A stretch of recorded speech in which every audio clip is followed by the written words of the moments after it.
The first time I saw my grandfather cry was the night he made me promise never to go into the basement. His eyes, usually sharp as a hawk's and full of fire, were red and watery under the dim light of his study. He gripped my arm with a shaking hand, knuckles gnarled and veiny from age or war, and whispered something in German I didn't understand.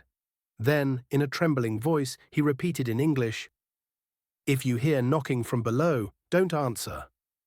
Don't even acknowledge it." I was 12. I thought it was a game or one of his many quirks, like how he always checked the locks exactly 7 times before bed, or carried a rusted compass around like a lucky charm. He never talked about the war. My parents told me it had left him different, like he came home with pieces of himself missing. But now, 20 years later, I think he brought something back with him, something that never stopped knocking. When Grandpa died last month, I inherited his old farmhouse in Maine. He hadn't left much else, just a wooden box filled with medals, yellowed letters, and a single cassette tape labeled "Für die Tür unten." For the door below, the first few days at the house were fine, if eerily quiet. It's tucked into the woods, the kind of place that seems suspended in time, where the air smells like old pine and the shadows stretch too long in the evening. I unpacked, wandered the halls, found myself touching objects I remembered from childhood. The oil lamp, the porcelain stag on the mantel, the cross-stitch reading, "Was du siehst, ist nicht alles." What you see is not all there is. Then, on the third night, I heard it. A knock. Not from the front door or the back, from below. It was soft. 3 raps, deliberate. I froze in the hallway. The sound came again, clearer this time, like someone politely asking to be let out. The basement door, tucked behind the pantry and bolted shut with 3 padlocks, hadn't been opened in decades. I remembered Grandpa screaming once when I'd wandered too close as a kid. I hadn't thought about that day in years. I tried to shake it off. Old pipes, maybe. A mouse. Houses creak. But deep down I knew better. The next morning I found the basement door slightly ajar. One lock was still hanging, broken at the hinge. That's when I played the cassette. Click, this is for whoever finds this. I'm sorry, I've tried to keep it contained, but I'm getting old and it's getting louder. My grandfather's voice, lower, wearier than I remembered, crackled through the speaker. I sat in his study, every light on. During the war, I was stationed near the Harz Mountains. Our unit stumbled upon a church, if you could call it that, covered in symbols, rotten with bones. We thought it was a Nazi hideout, but what we found, a pause, the sound of a match being struck. They were conducting rituals, not human ones. They called it Die Flüsternde Grube, the whispering pit. I was the only survivor. I sealed it the best I could. My heart thudded in my chest. I looked at the wall behind me where the family photos hung. One of them, my grandfather in uniform, seemed off. The background darker. The expression twisted ever so slightly. He continued, "It attached to me. Something from that place. I buried it beneath this house and locked the door. It can't touch you unless you speak to it, unless you give it form. That's why I never talked about it. Words give it shape." The recording ended with a final warning. If it starts calling you by name, leave. Don't answer, don't talk to it, don't listen too long. Last night I heard it again, not knocking this time, whispering, my name, 3 times. The human mind has a strange way of protecting itself from terror. That night, after hearing my name whispered from the basement, I told myself it was a dream, that I was tired, that grief was playing tricks. I even laughed out loud, alone in the kitchen, like a man trying to scare off a bear by sounding bigger than he feels. But that laugh didn't reach my eyes. By morning, the second lock was gone. Not broken, gone. I searched the floor, the surrounding hallway, the pantry. Nothing, no scratch marks, no signs of a break-in, no logical explanation. Just the door, slightly ajar again, the thick air behind it cold and still like a tomb. That's when I started digging into the house's foundation. Not physically, but through every piece of paper my grandfather left behind. He wasn't a digital man. No computer, just yellowing notebooks, drawers of receipts, and boxes of meticulously kept documents. Tucked inside a shoebox beneath a false floorboard in the bedroom closet, I found a journal wrapped in oilskin. The handwriting was unmistakable, his. July 12th, 1944. We were stationed in a small village near Blankenberg. Intel said there was a hidden Nazi command center in a monastery ruin. But there were no soldiers, no living ones anyway. July 14th, 1944. They called it the Whispering Pit. I couldn't read the full text, but parts were in Latin, others in Old German. It wasn't a place of worship. It was something older, something dug up. A hollow beneath the mountain filled with voices. They said the voices told them secrets, gave them power. July 15th, 1944. Only I made it out. I still hear them. They followed me. The rest of the entries grew more erratic. Paranoid ramblings, scribbled diagrams of the house, drawings of the basement door with sigils and markings in languages I couldn't identify. One phrase kept repeating, "The dead do not stay dead if you remember them too clearly." I would have dismissed it all if not for what happened that night. I was in the guest room, my old childhood room, half asleep, when I heard a creak at the end of the hallway, followed by slow, deliberate footsteps. I told myself it was the old wooden house settling, until I heard breathing. I sat up in bed, heart pounding, ears straining in the dark. Then 3 soft knocks. Not from the basement this time, from my bedroom door. I didn't answer. The handle turned slowly, but the door didn't open. Instead, a voice, low, gravelly, wet, spoke from the other side. "You look just like him." My blood froze. He screamed like a rabbit, your grandfather. But he begged so sweetly. I sat in the corner with a blanket clutched around me like a child. Eventually, the handle stopped turning. The footsteps retreated. Silence returned, but it wasn't peace. I didn't sleep at all. The next day, I drove into town to find answers. I visited the local historical society. The building was dusty and forgotten, like most rural places, but the archivist, a white-haired woman named Claire, recognized my grandfather's name immediately. "Your grandfather was odd," she said delicately. "Kind, but kept to himself. He once tried to donate a set of books we had to burn." "Burn?" I asked. She nodded. Written in a language nobody could identify. There were diagrams. One had a pit surrounded by kneeling people. The town pastor said it was witchcraft. I asked her if anyone else in town had ever complained about strange noises near the house, or things trying to speak. Claire paled. She leaned forward, lowering her voice. 30 years ago, a girl went missing after staying with him for a summer. Niece or something, never found a body, only her shoes. Left outside the basement door. I left immediately. That night, I slept with the lights on. I wedged a chair under my bedroom door handle. I stuffed towels under the crack at the bottom.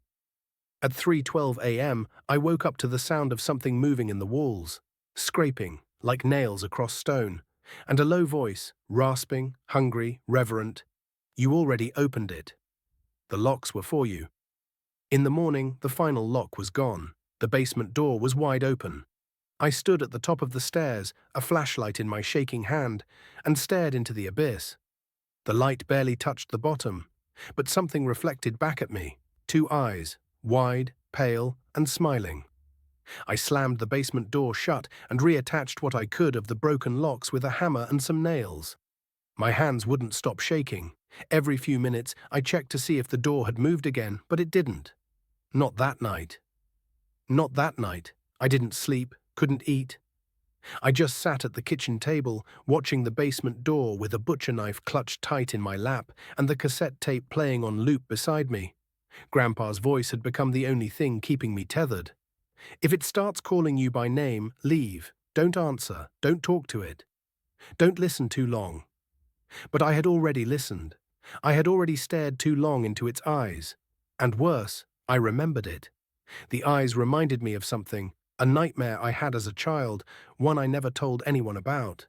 A tall figure with no mouth, only a swollen throat filled with writhing fingers crawling from the foot of my bed. I had dreamt of the basement back then too, even though I'd never been inside it. Was it following me even as a kid? Or had something been planted in me, seeded deep inside, long before I knew to be afraid? The following morning, I made a decision. I had to go down there, not because I was brave, but because the fear had calcified into something worse. Curiosity. I had to see what was waiting, what my grandfather had tried to bury beneath decades of silence and ritual. I prepared like I was going to war.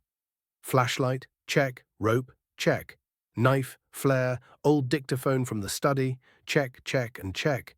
And lastly, the only object my grandfather had ever forbidden me to touch.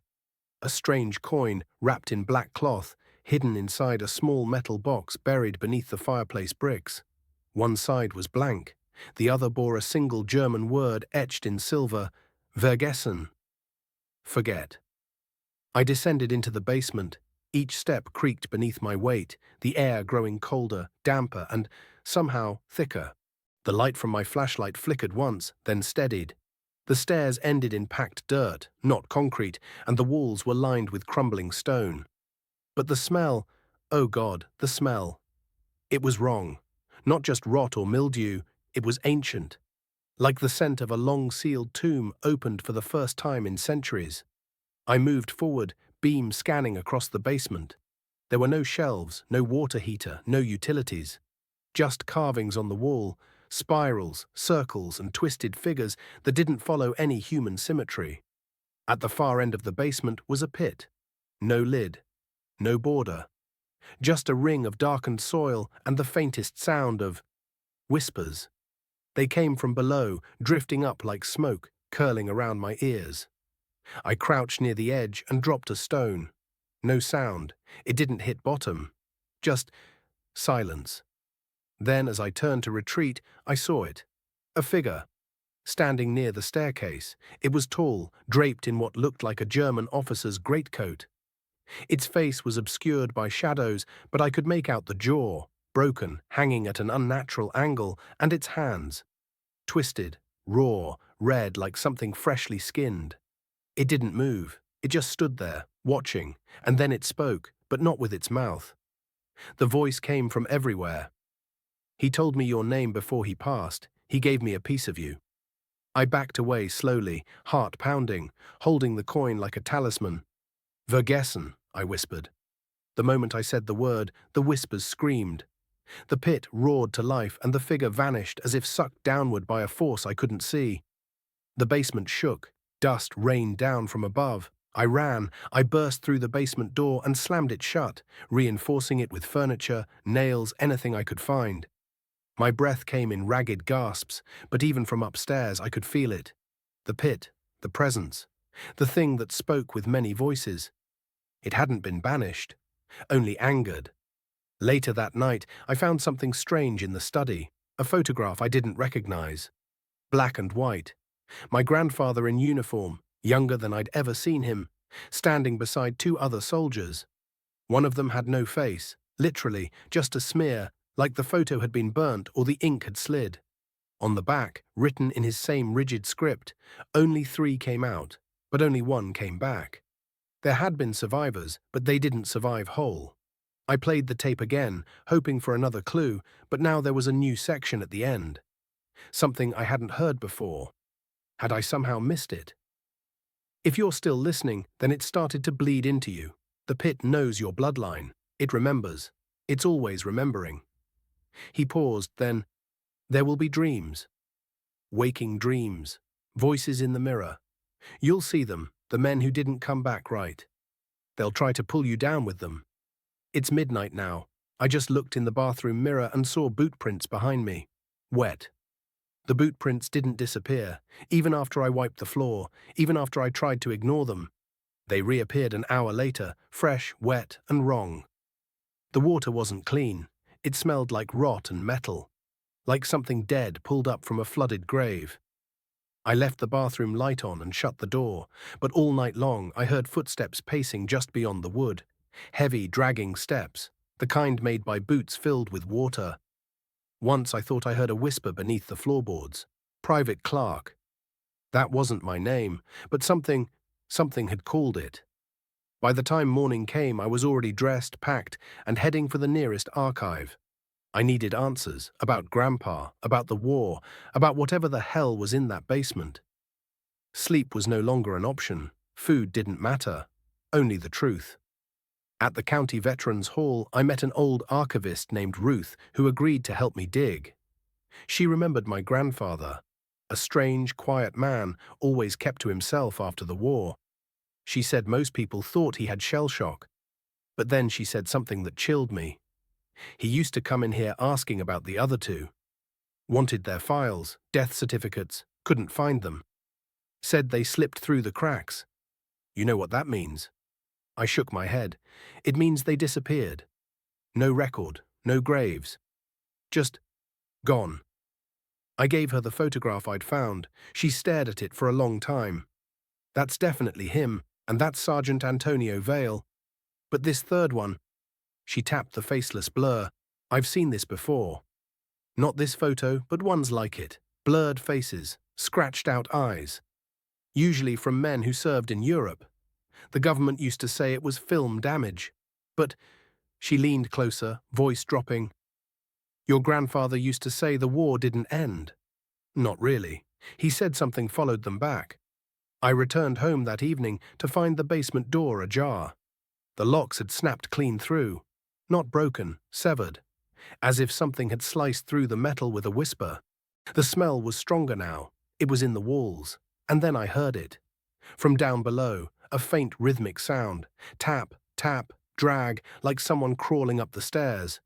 I didn't wait. I ran. Out the house, down the road, to the tree line. I didn't stop until I reached the edge of the forest where Grandpa and I used to hunt deer when I was younger. I collapsed against an old oak, gasping for breath, the coin clenched in my hand, so tight it left an imprint. The whisper followed me here. Private Clark, do you remember yet? I screamed. But it wasn't fear this time, it was fury. I took out the dictaphone, hit record, and shouted into it. Who are you? Why me? What the hell do you want? Silence. Then, on playback, a voice I didn't record answered. You were with us, when the door opened. I didn't know what that meant, until the dream started again. I'm in the forest, but it's not this one. The trees are too tall, the air is colder, and there's snow. I can smell gunpowder, hear distant gunfire. I'm wearing a uniform, so are the two men beside me. One is Grandpa, younger, helmet askew, hands shaking. The other is the faceless man. And we're standing before a bunker door, old, rusted, covered in strange markings. It's open. Inside is nothing but black. Something tells me not to go in. But we do. All three of us. And then I wake up screaming. The dreams are coming every night now. I see more each time. Men screaming inside that bunker, German soldiers, but their faces are wrong. Distorted, melting, like they've seen something they were never meant to see. My younger self is clutching a rifle and sobbing. Grandpa is dragging me by the arm, shouting over the chaos. But the faceless man, he stays behind. He's smiling. Tonight I noticed a new photo in Grandpa's old war scrapbook. One I swear wasn't there before. It's the three of them again, Grandpa, Vale, and the blurred figure. But now they're standing in front of the very same bunker from my dream. The door is shut in this one, but the same symbols are etched into the frame. And someone had circled the bunker in red ink. Underneath, scribbled in Grandpa's handwriting, we brought something back. It wants to finish the war. I tried calling Ruth. No answer. I drove back to the archive. The door was locked. But the lights were on, and there were footprints, wet ones, leading inside. When I returned home, I found the dictaphone on my pillow. A new recording had been made. I didn't press record. I didn't leave it on. But I played it. The tape hissed for several seconds, then, you were the first to look into the pit. The others saw the blood. You saw the truth. Another pause. Then, soon the door will open again, and this time no one will be left to close it. I should leave. I should run. But the dreams, the voice, the pit, none of it feels distant anymore. It feels like it's inside me. And I'm starting to remember things I never lived, like how it felt to walk into that bunker, or the sound the earth made when the thing beneath began to move. I found a map tucked behind the last page of Grandpa's scrapbook. Old, torn, almost translucent in places. It smelled like mildew and ash. A crude circle had been drawn in black ink over a mountain range in France. The name was mostly smudged, but I could make out part of it: Col des Morts, Pass of the Dead. Next to it, scribbled in tight, shaky handwriting, were two words that made my throat tighten. It's waking. I don't remember falling asleep, but the dream was immediate. I was back in the trench, cold, wet, and shaking. Only this time I wasn't just watching. I was feeling. The weight of the rifle, the numbness in my fingertips, the taste of snow and gunpowder on my tongue, and the sound, that inhuman sound. A low, droning moan, like the earth groaning beneath itself. It came from the bunker. Private Vale, Antonio, was screaming something, his voice drowned by the wind. Grandpa grabbed my arm, eyes wild with fear. "Don't look in the pit," he shouted. "No matter what happens, don't look." But I did. And I saw. I woke up gasping, blood trickling from my nose. My hands were shaking, my heart threatening to burst out of my chest. The room reeked of mildew. The photograph of the three soldiers had changed. Again. This time it was just me standing in front of the bunker. And something was watching from the darkness behind the door. Not a man, not a ghost. A shape that defied sense, like a hole in reality itself. The caption beneath it, written in my handwriting, read, "You opened it. You never closed it." I don't know what's real anymore. The days feel stretched, like rubber about to snap. The whispers never stop. I hear boots on the stairs even when I'm awake. Water drips from light bulbs. And sometimes, God help me, I smell the burning again. But it's not fire, it's something older. Like scorched stone and scorched flesh, melted together under a sky with no stars. Before we move on, please donate me in the form of subscribe. I found another note, this one folded and hidden beneath Grandpa's old uniform jacket. It was addressed to no one. Written in smudged pencil, barely legible. The pit was not man-made. We found it by accident, following a retreating squad. German soldiers had sealed it. They were terrified, not of us, of what was underneath. They built the bunker on top to contain it. But Antonio said it was a sign, said it could be controlled. He started speaking in languages I didn't know. Not German, not Latin, older. We shouldn't have listened to him. We should have sealed it back up. The last line was underlined. If the pit opens again, the world dies screaming. That night I went down into the basement. The door had been broken for days, but now it was just gone. Not open. Gone. Where there was once a concrete floor, there was now a hole, 6 feet wide, rough edges like something had dug upward. From below, a deep sucking cold spilled out from it. My breath fogged, my skin tightened. I leaned over the edge, flashlight trembling in my grip. I couldn't see the bottom, just the shifting suggestion of movement. And then, I heard them. The whispers, dozens of voices, overlapping, male, female, young, old. Some cried, some screamed, and one, the loudest, was my own mother's. "You left me, just like he left them." I dropped the flashlight. It vanished into the dark without a sound. I couldn't sleep. The whispers followed me upstairs, through the halls, into my dreams. My grandfather appeared again, this time not as the young soldier, but as I last remembered him. Frail, distant, haunted. He sat across from me at the kitchen table, fingers trembling. "Antonio was supposed to be dead," he whispered. "He stayed behind. Said it was his burden, his duty. But something took him. Used him."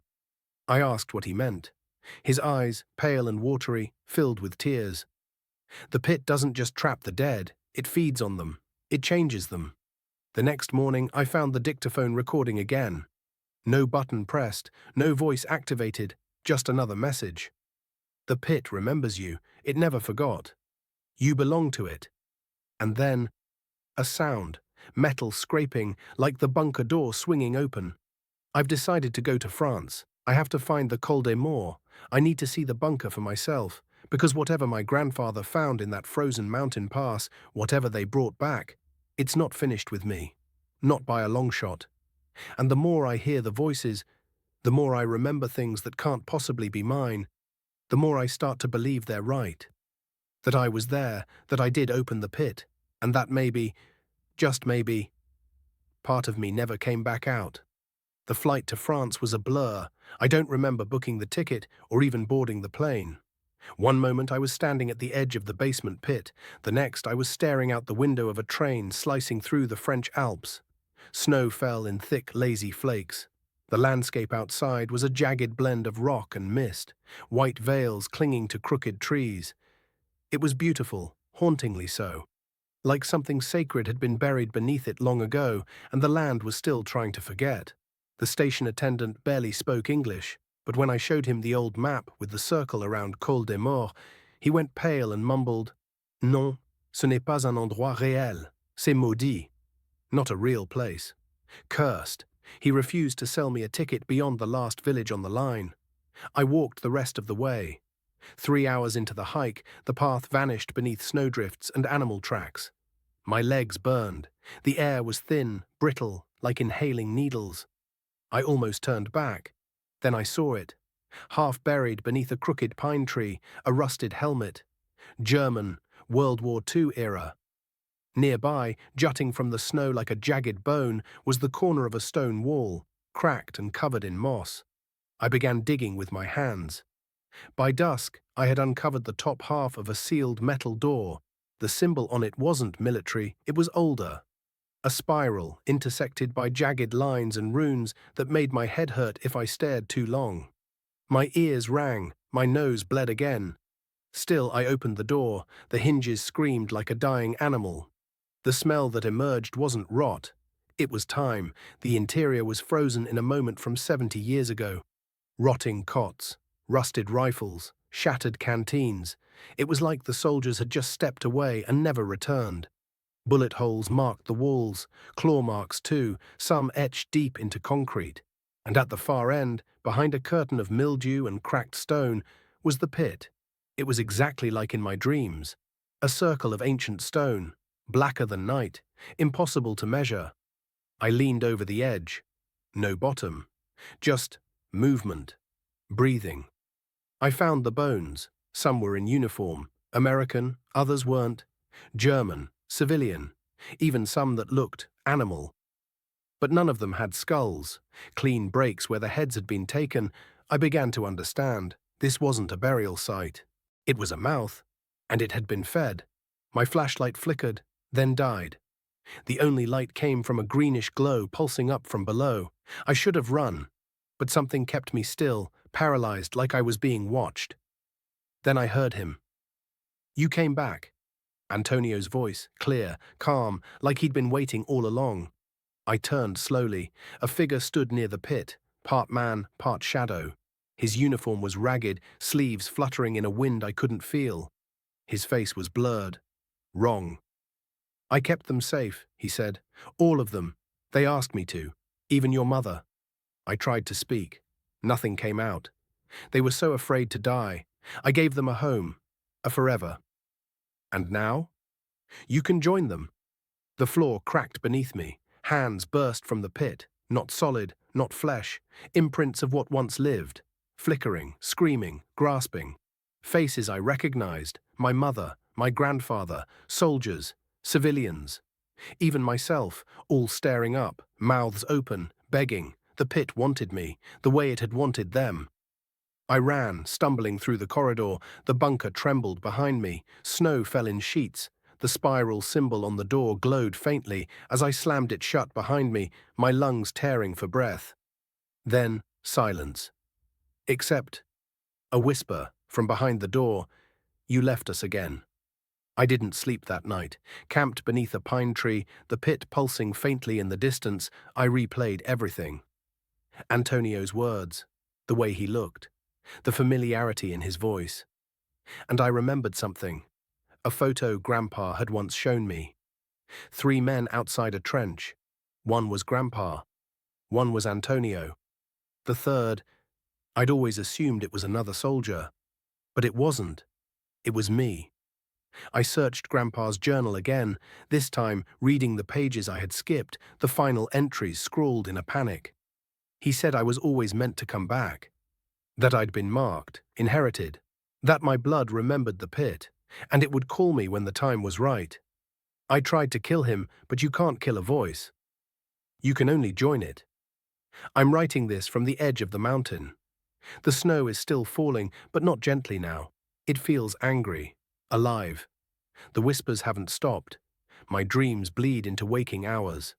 Sometimes I feel like I'm still inside the bunker, and all this is just a memory the pit is letting me have, before it swallows me again. But I'm not ready to be taken, not yet. Because there's one thing Antonio didn't count on. I'm not afraid of death anymore. But it should be afraid of me. I made it back to the States 4 days ago. I haven't unpacked. My boots are still caked in frozen dirt from the Alps. Grandpa's journal hasn't left my side. It sleeps beside me, if you can call what I do sleep anymore. Every night I wake with the taste of soil in my mouth and voices in my ears. Wet, whispering, hungry voices.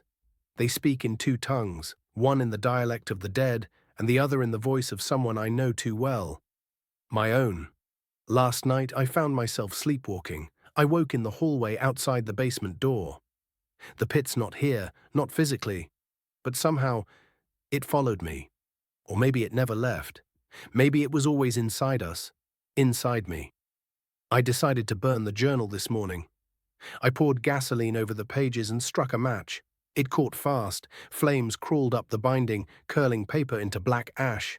I should have felt relief. Instead, I heard it scream. A human scream. Like the journal wasn't just paper, it had a soul. The fire hissed. Something beneath the flame moved. When I stomped it out, only one page had survived. Grandpa's handwriting, shaky, scrawled in what I swear was his own blood. The pit remembers. It remembers you. I've started bleeding from my ears again. It happens during certain noises, whistles, pipes hissing, even static from the TV. Every sound carries a layer beneath it now, like something is trying to tune in. A few nights ago, I turned on the shortwave radio my grandfather kept in the attic. It hissed for several minutes. Then a voice crackled through.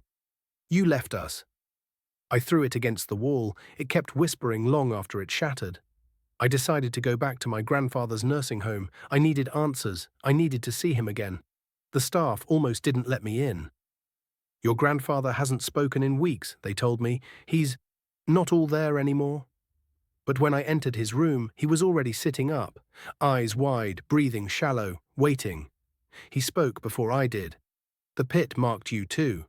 His voice was rasping, barely human, but the words were unmistakable. I tried to keep it buried, far beneath. Thought the war had sealed it. But it's a seed, boy. And seeds grow. I sat beside him, trying to keep my hands from shaking. "Why me?" He didn't blink. "Blood remembers. You're mine, and I was his." I didn't want to ask it, but I had to. "Who was he, Grandpa?" "The one in the mountain, the one who feeds. He has no name, only hunger. We called him More. He told me everything then. The final mission. The whispers in the trees, how his squad stumbled upon the pit during a whiteout, how they weren't alone. The German soldiers had been there too, not fighting, just standing, shoulder to shoulder, staring into the abyss like moths around a flame. And Antonio, he was already inside it, not dead, not alive, something in between. "He offered us salvation," Grandpa whispered. "Said More could keep us from death. We just had to feed him." Most of the men agreed. I didn't. I shot Antonio in the head. Thought I killed him.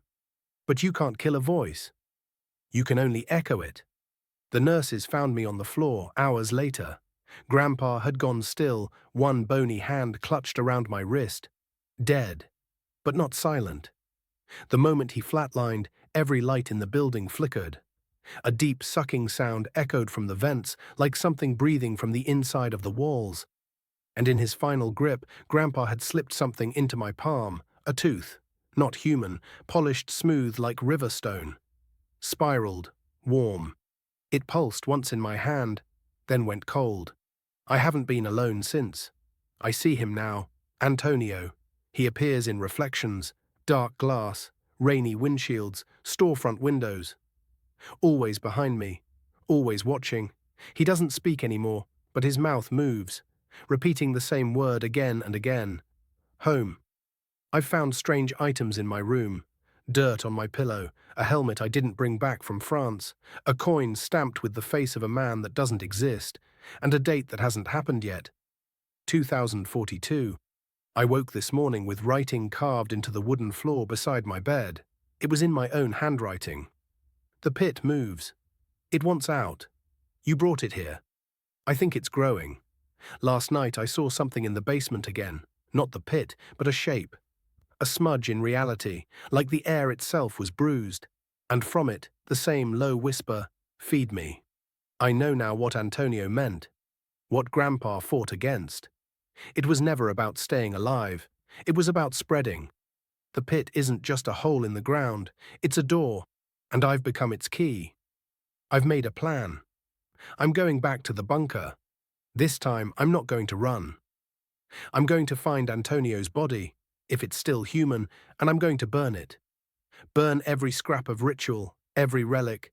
Seal the door with fire and salt and blood if I have to, because if I don't, I'm not just risking my own sanity. I'm letting more into the world, and he's hungry. I arrived back in France under grey skies. The air felt different, heavier, like it knew what I carried. I didn't bring much, just a duffel bag with kerosene, matches, salt, a crowbar, and Grandpa's old knife. It wasn't superstition anymore. It was preparation. The bunker still stood, camouflaged by trees and time, half buried beneath snow and moss. The door groaned as I pushed it open. The cold air that rushed out didn't feel like natural decay. It smelled wet, like soil long undisturbed, and beneath it, that same coppery rot I remembered. Old blood. Ancient hunger. I stepped inside. The flashlight flickered. The silence pressed in close like the walls were listening. As I descended the stone stairs, the temperature dropped with each step. My breath fogged. My fingers numbed. The frost-bitten walls seemed to pulse, almost breathing with me. The main corridor hadn't changed. Rusted doors sagged on broken hinges. Old war posters, once plastered with pride, hung in tatters. But something felt off. A hum. A pressure in the back of my skull. A vibration deep beneath my feet, like the earth was waiting. I passed the room where I found the photographs of Antonio. They were gone now. In their place, drawn onto the floor in charcoal, was a circle filled with strange symbols, twisting runes I couldn't decipher. Fresh, recent. Someone had been here, maybe still was. As I moved deeper, I found them, teeth, dozens, scattered along the hallway, all filed to needle points. Some looked human, others didn't. They formed a trail leading toward the chamber, the pit. I hesitated at the threshold. My body screamed to run. My soul told me it was already too late. The door was ajar. Inside, nothing had changed, and everything had. The pit gaped open like a mouth, wider than before. The carvings around its edge were glowing faintly now, dim red, pulsing in rhythm with my heartbeat. Above it, hanging from the ceiling by chains slick with black ichor, was a body. Not Antonio, my grandfather. His eyes were open, mouth slack. He should have been dead. He was dead. But somehow he'd been brought here, dragged here. And then I heard it. A voice from the pit. "Welcome back, grandson." I turned and he was there. Antonio. Or what used to be him. His face was wrong. Too long, skin like wax, stretched tight over bones that weren't human anymore. His eyes shimmered like oil, layered and endless, and from his mouth smoke spilled in long ribbons. "It took you long enough," he said. "The seed has grown well. My legs wouldn't move. You were always meant to return, just like your grandfather, like me. We're all roots from the same tree." I raised the crowbar, hand trembling. He laughed, a dry, papery sound. "You think you can kill me? I am not a man anymore." The walls pulsed. Something beneath us stirred. The pit breathed. Antonio stepped closer, and I saw it. His chest. Something inside him moved, pressed against his skin from within, like fingers clawing their way out. His ribcage flexed unnaturally with every breath. I fed more first. I became the offering. But I needed more, stronger blood. A line of soldiers, warriors who know death and carry it in their bones. "You were born for this. A gift for our God." I swung the crowbar. It connected, hard. Bone cracked. He stumbled back, shrieking, but the sound wasn't pain, it was joy. He lunged. We grappled, slipped on the frozen stone. His strength wasn't human. He bent the crowbar with his bare hands. I reached for the knife, Grandpa's knife, and as Antonio pressed me against the pit's edge, I drove it into his side. The blade sizzled. He screamed, this time in pain. The runes around the pit flared bright. "No," he howled, "you don't know what you're doing. He'll wake." But it was too late. The pit was alive now. The chains snapped. Grandpa's body fell into the void. Antonio shrieked and leapt after him, not to save him, but to follow, to join. There was a moment of silence. Then the pit screamed. Not a sound, an emotion, terror, rage, hunger, despair, all at once. It poured out of the earth and into my veins. My skin blistered, my ears bled. I staggered back and dumped the kerosene. The pit surged. Black tendrils reached up, clawing toward the ceiling, grabbing, clutching. I struck the match. Fire swallowed everything. I barely escaped. The flames roared through the corridors, turning stone to steam and screams to silence. I crawled through smoke and heat, the building groaning behind me like a dying beast. When I emerged, the forest was deathly quiet. The snow around the bunker had melted in a perfect circle. Steam rose from the earth like breath. I collapsed and wept. For Grandpa. For the others. For whatever part of me had been left down there. It's been 5 days. I'm back home now. The news said there was a forest fire, no mention of a bunker, no mention of bones, no mention of the voices that still whisper to me at night. I've tried to ignore them, tried to believe I ended it. But last night I found something at my door, a tooth, polished smooth, still warm. It pulsed in my palm, once, then again. I buried the tooth in the backyard, deep, past the frost, past the worms. I poured salt into the hole and whispered a prayer I barely believed in. When I covered it with earth, it pulsed once more, then stopped. But that night I dreamed of the bunker, of the pit. It wasn't empty. It had never been empty. I saw Grandpa again, younger, wearing his uniform, boots polished, hands shaking. He stood at the edge of the pit, Antonio beside him, both casting long shadows that stretched and twitched. Their lips moved, but I couldn't hear them, only a deep, guttural hum beneath it all. Then they both turned to me, eyes black, smiling, and I woke up screaming. I went to Mom's old house that morning. No one had lived there since the funeral. The boards were still nailed over the windows, the grass tall and yellowing, but inside it felt preserved. Like something was waiting. The photo wall was still there, rows of black and white pictures, all of Grandpa, in uniform, in hospital beds. At home, always staring off to the left, as if something was just out of frame. I noticed something new, a small square envelope tucked into the corner of one frame. Inside was a letter. It read, "If you're reading this, then you've seen it too. You've heard him. The Moor doesn't die, he sleeps. And even then he calls." Antonio thought he could control it. I tried to contain it, but neither of us succeeded. "You might be our last chance. Don't feed it. Don't answer. And if it whispers your name, run."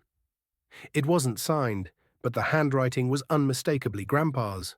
Over the next week, things changed. Shadows in the corners of my eyes, cold spots in the hallway, the sound of boots pacing outside my door at night, and always that same hum.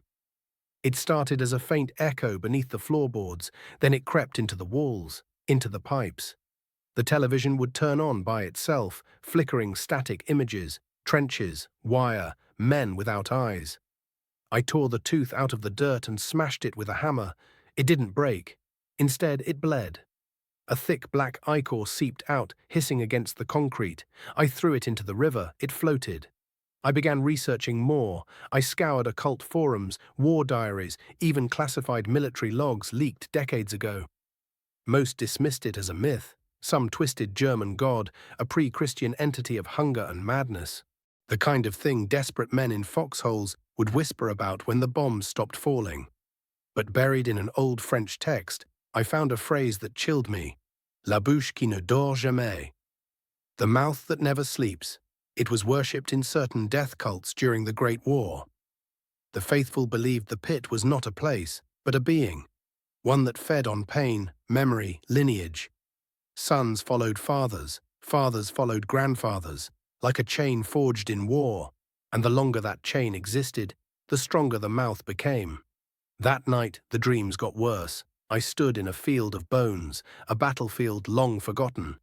Grandpa was there, kneeling beside a small fire, sharpening his knife. He looked up at me and said, "He's awake now." "You opened the door." "We never closed it. We just changed the lock." He stood, walked toward me, and placed something cold and heavy into my hand. The same knife I used on Antonio, only now it had symbols etched into the blade. Those same runes from the bunker walls. They glowed faintly. "You'll need this," he said, "when the knocking starts." I tried to ask him what that meant, but he was already gone. The next morning I heard it, the knocking. From beneath the house, 3 slow raps, then silence, then again. Each knock felt like it echoed in my bones, like it remembered who I was, who I came from. I ripped up the floorboards in a panic, expecting dirt. Instead, I found stone, old cold stone, carved with the same symbols. A bunker, beneath my home. I don't remember deciding to open it. I just did. Inside, it was dark and dry. The air was thin, stale with age. The walls curved downward like a spiral. The deeper I went, the more I saw things scrawled in blood, messages in Latin, French, and English. He sees. Do not feed. Close your mouth and pray. The first bite is the last. Your name is already his.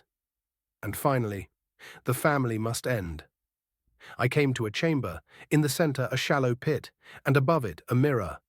When I looked inside, I saw myself, but older, eyes hollow, skin pale, smiling. The man in the reflection whispered, "We've been waiting." I ran. I sealed the chamber. I salted every corner of the basement. I burned the photos. The knocking hasn't stopped, but it hasn't grown louder. Yet. I don't know what Antonio became. I don't know what Grandpa gave up. But I know what I carry now. This isn't just about war. It's about what war makes us bring back. What festers. What roots itself in bloodlines. In trauma. In silence. I won't have children. I've decided that. It ends with me. Even if I can't destroy the more, I can deny it a future. Still, every night I sit by the basement door with the knife in hand. Waiting. Not for him, for the day I hear my own voice whispering from behind it.